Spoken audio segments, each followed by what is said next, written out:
KOKONI 3D printing has always been dedicated to the field of education. We're excited to collaborate with Birdie STEM Lab this summer in Macau. We hope to share the happy moments of kids in the 3D printing summer class with everyone in this video.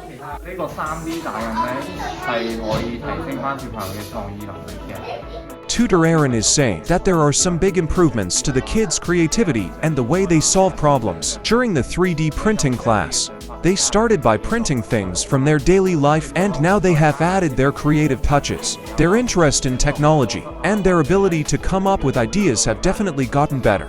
我用咗正方形，跟住 One of the students, Sam, shared that he built a small castle with the AI creative tool in KOKONI 3D app. Make a polar bear with his computer and put them all together to create his own little universe. Before this course, he could only draw it, but now he can 3D print it. He is really happy and proud of this special accomplishment.